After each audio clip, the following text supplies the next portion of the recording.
नमस्कार प्यारे साथियों, कैसे हो आप सब। उम्मीद करता हूँ शानदार, जिंदाबाद, ज़बरदस्त होंगे। प्यारे साथियों, मैं railway group D exam previous year का टॉप 20 क्वेश्चन लेकर आया हूँ, जो आप सभी के लिए बहुत ही ज़्यादा इम्पोर्टेंट होने वाला है। सो वीडियो को पूरा फुल वॉच कीजिएगा और सारे क्वेश्चन को अच्छे से याद कर लीजिएगा। तो चलिए बिना कोई देरी के बढ़ते हैं अपने क्वेश्चन की ओर। तो आज का आपका पहला क्वेश्चन है कि दिल्ली से पहले भारत की राजधानी थी। तो आपके ऑप्शन है, option number A Agra, option B है कोलकाता, ऑप्शन सी है चंडीगढ़ और ऑप्शन डी है दिसपुर। तो इसका करेक्ट आंसर हो जाएगा ऑप्शन नंबर बी, कोलकाता, यानी कि दिल्ली से पहले भारत की राजधानी कोलकाता थी। इसी के साथ बढ़ते हैं अपने अगले प्रश्न की ओर।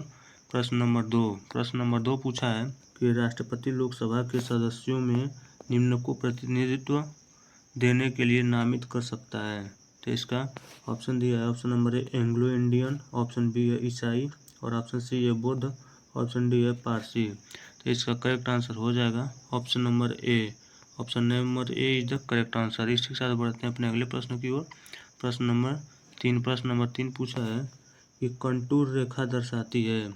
तो इसका ऑप्शन है, ऑप्शन नंबर ए कि समुद्र तल से समान ऊंचाई एवं आकार वाले स्थान को, ऑप्शन बी है बर्फ गिरने के समान क्षेत्रों को और ऑप्शन सी है कि सूर्यताप की समान अवधि वाले स्थानों को, ऑप्शन डी है उपयुक्त में से कोई नहीं। तो इसका करेक्ट आंसर हो जाएगा option number A. Option number A is the correct answer. इसी के साथ प्यारे साथियों बढ़ते हैं अपने अगले प्रश्न की ओर।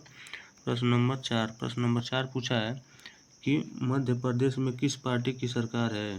तो आपके ऑप्शन है बीजेपी की, ऑप्शन बी है कांग्रेस की, ऑप्शन सी है समाजवादी पार्टी की और ऑप्शन डी इनमें से कोई नहीं। तो इसका करेक्ट आंसर हो जाएगा option number B. Option number B is the correct answer. प्यारे साथियों, अगर आप हमारे चैनल पर पहली बार हैं तो हमारे चैनल को सब्सक्राइब करिएगा और वीडियो पसंद आ रही हो तो वीडियो को लाइक ज़रूर करिएगा और अपने सभी उन दोस्तों के पास शेयर कीजिएगा जो रेलवे ग्रुप डी की तैयारी कर रहे हैं। तो चलिए बढ़ते हैं अपने अगले प्रश्न की ओर। प्रश्न नंबर 5 पूछा है कि निम्नलिखित में से कौन सा शहर भूमध्य रेखा के निकट है। तो आपके ऑप्शन है ए कोलकाता, ऑप्शन बी है विशाखापट्टनम, ऑप्शन सी है मुंबई, ऑप्शन डी है श्रीनगर। इसका करेक्ट आंसर हो जाएगा option number B is the correct answer. इसी के साथ बढ़ते हैं अपने अगले प्रश्न की ओर।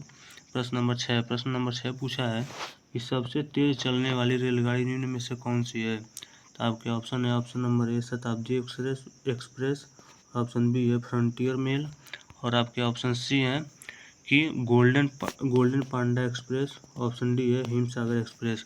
तो इसका करेक्ट आंसर हो जाएगा option number A. Option number A is the correct answer. इसी के साथ प्यारे साथियों बढ़ते हैं अपने आज के अगले प्रश्न की ओर। प्रश्न नंबर 7 पूछा है कि कावेरी नदी बहती है। तो आपके ऑप्शन है उत्तर भारत में, ऑप्शन बी है दक्षिण भारत में, ऑप्शन सी है पूर्वी भारत में, ऑप्शन डी है इनमें से कोई नहीं। तो इसका करेक्ट आंसर हो जाएगा option number B. Option number B is the correct answer. इसी के साथ प्यारे साथियों बढ़ते हैं अपने अगले प्रश्न की ओर। प्रश्न नंबर 8 पूछा है कि महाभारत के रचयिता कौन है। तो आपके ऑप्शन है वेद व्यास, ऑप्शन बी है तुलसीदास, ऑप्शन सी है वाल्मीकि और ऑप्शन डी है सूरदास। तो अब इसका करेक्ट आंसर हो जाएगा ऑप्शन नंबर ए। महाभारत के रचयिता वेद व्यास हैं। Option number A is the correct answer. इसी के साथ प्यारे साथियों बढ़ते हैं अपने अगले प्रश्न की ओर।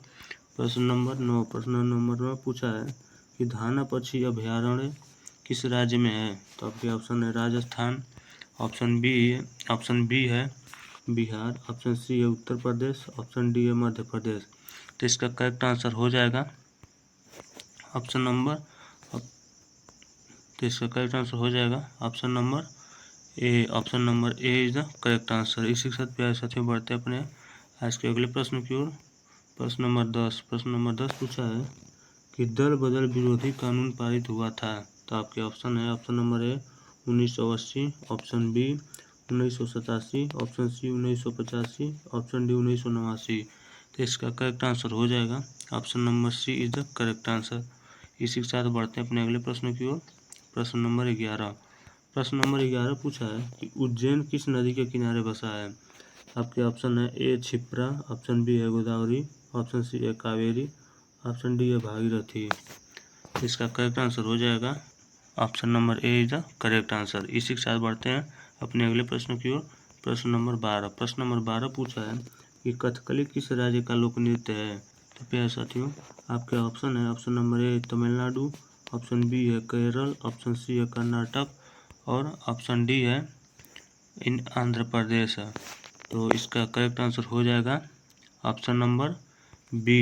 ऑप्शन नंबर इसका करेक्ट आंसर हो जाएगा option number B is the correct answer, यानी कि केरल। इसी के साथ बढ़ते हैं अपने अगले प्रश्न की ओर। प्रश्न नंबर 13। प्रश्न नंबर 13 पूछा है कि निम्नलिखित में से कौन दो राज्यों की राजधानी है। तो आपके option A Chandigarh, option B है दिल्ली, ऑप्शन सी है गांधीनगर और ऑप्शन डी है जयपुर। इसका करेक्ट आंसर हो जाएगा option number A. Option number A is the correct answer.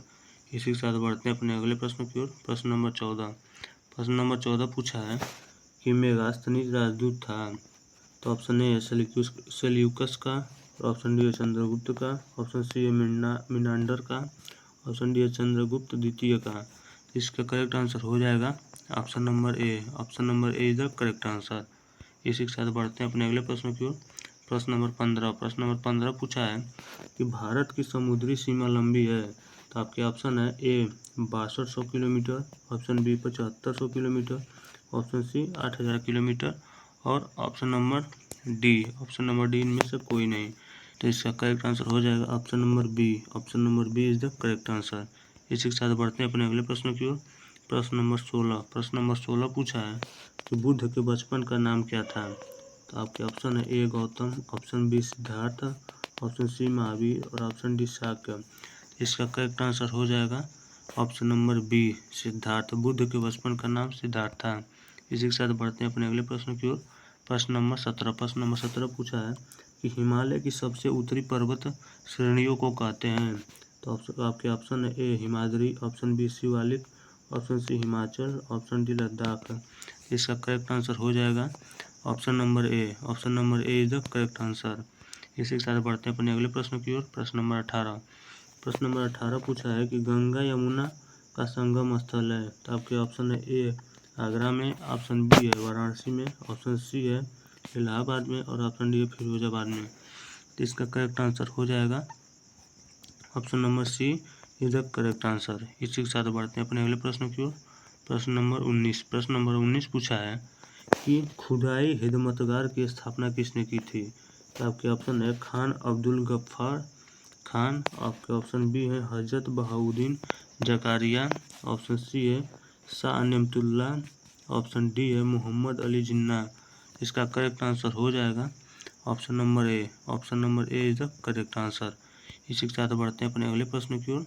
प्रश्न नंबर 20। प्रश्न नंबर 20 पूछा है कि गांव के पशु मेलों में पंजीकरण शुल्क से किसे आय होती है। तो आपके ऑप्शन है ग्राम पंचायत को, ऑप्शन बी है राज्य सरकार को, ऑप्शन सी है जिला परिषद को, ऑप्शन डी है नगर निगम को। तो इसका करेक्ट आंसर हो जाएगा option number C is the correct answer. प्यारे साथियों, इस वीडियो में मैंने आपको टॉप 20 क्वेश्चन दिखाया है जो आप सभी के लिए बहुत ही ज़्यादा इंपॉर्टेंट होगा। तो इस सारे क्वेश्चन को अच्छे से याद कर लीजिएगा और ऐसे ही मज़ेदार टॉपिक के और मज़ेदार कंटेंट के लिए आप हमारे चैनल को सब्सक्राइब जरूर कर लीजिएगा। तो चलिए मिलते हैं ऐसे ही मज़ेदार इंपॉर्टेंट टॉपिक के साथ अगली वीडियो में। तब तक के लिए बाय बाय। जय हिंद, वंदे मातरम।